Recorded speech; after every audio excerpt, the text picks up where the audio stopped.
আসামের এই মুখ্যমন্ত্রী হিমন্ত বিশ্ব শর্মা তার এই কথাটারে যারা হালকা নিচ্ছেন, আমি আজকে দিনে আরেকটা ভিডিও দিব পার্বত্য চট্টগ্রাম নিয়ে, এবং কুকিচিন নিয়ে, সেটা দেখে নিয়েন। ঘটনা সম্ভবত অনেক দূর গড়িয়ে গেছে।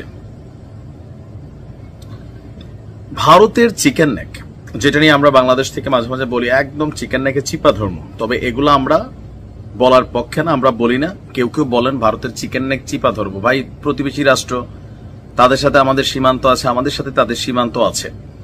তবে বিজেপি সরকারের উপর আমরা বিভিন্ন সময় আমাদের ক্ষোভ প্রতিবাদ প্রকাশ করি, সেটা আলাদা। যাই হোক, এখন ভারতের দুর্বলতা হচ্ছে তাদের চিকেন নেক, এটা সবাই জানেন। কিন্তু বাংলাদেশেরও একটা না দুইটা চিকেন নেক আছে বলে দাবি করেছে আসামের যিনি মুখ্যমন্ত্রী আছেন হিমন্ত বিশ্ব শর্মা।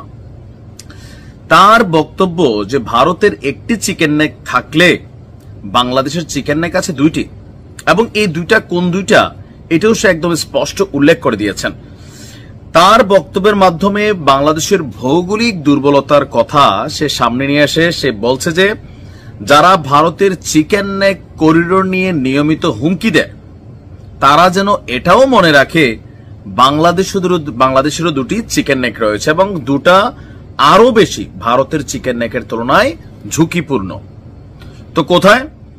বিষয়টি ব্যাখ্যা করতে গিয়ে হিমন্ত শর্মা লিখছেন, বাংলাদেশের প্রথম চিকেন নেক হল ৮০ কিলোমিটার দীর্ঘ উত্তরাঞ্চলীয় একটি করিডোর, যা ভারতের দক্ষিণ দিনাজপুর জেলা থেকে শুরু হয়ে পশ্চিম গারো পাহাড় পর্যন্ত বিস্তৃত। এই মুখ্যমন্ত্রীর হুঁশিয়ারি হচ্ছে, এই করিডোর যদি কোনোভাবে বিঘ্নিত হয় তাহলে রংপুর বিভাগ পুরোপুরিভাবে বাংলাদেশের বাকি অংশ থেকে নাকি বিচ্ছিন্ন হয়ে যাবে। ভারতের দক্ষিণ দিনাজপুর জেলা থেকে শুরু হয়ে দক্ষিণ পশ্চিম গারো পাহাড়, সেখানে আমাদের সাথে ভারতের সীমান্ত আছে সম্ভবত রংপুর এলাকার। তার মধ্যে দ্বিতীয়টা হচ্ছে বাংলাদেশের অর্থনীতির রাজধানী চট্টগ্রাম। পার্বত্য চট্টগ্রাম নিয়ে নানান আলোচনা সমালোচনা, গুজব, সত্য মিথ্যা ডালপালা মেলছে, যেটা আমাদের কন্ট্রোলে নাই। এটা নিয়ে সরকারের ক্লারিফিকেশন একটা বক্তব্য আসা উচিত। যাই হোক, দেখেন ওই জায়গাটা আবার নিয়ে আসছে যে বাংলাদেশের অর্থনীতির রাজধানী চট্টগ্রামকে বিচ্ছিন্ন করে দিতে সক্ষম দ্বিতীয় চিকেন নেকটি আরো সংকীর্ণ বা ছোট, মাত্র ২৮ কিলোমিটার দীর্ঘ এই করিডোর ভারতের দক্ষিণ ত্রিপুরা থেকে বঙ্গোপসাগর পর্যন্ত বিস্তৃত। হিমন্ত বলছে এই করিডোর ভারতের শিলিগুড়ির করিডোরের চেয়েও ছোট এবং অনেক বেশি বাংলাদেশের জন্য স্পর্শকাতর। তার বক্তব্য যে আমি শুধু ভৌগোলিক সত্য তুলে ধরেছি, যা অনেকেই ভুলে যেতে পারেন। ভারতের শিলিগুড়ি করিডোরের মতন আমাদের প্রতিবেশী দেশও দুটি সরু করিডোর দিয়ে ঘেরা।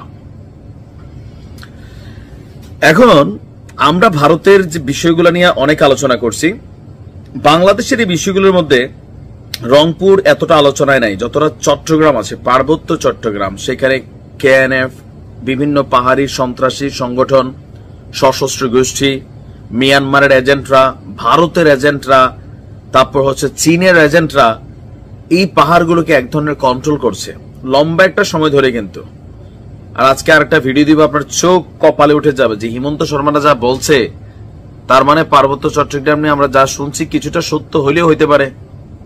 নয়তো এরা যখন কথা বলে আবার একই দিনে আরো একটা ঘটনা ঘটছে, আমি পরের ভিডিওতে দেখাচ্ছি কি ঘটছে, ভিডিও না দেখলে আপনি বুঝবেন না। এই বিষয়গুলো সরকারের মাথায় রাখা উচিত। নিরাপত্তা ব্যবস্থা অথবা সীমান্তে কাটা তারের বেড়া, যাই হোক, এখানে সিকিউরিটি ইস্যুটা স্ট্রং করা উচিত। ভালো থাকবেন।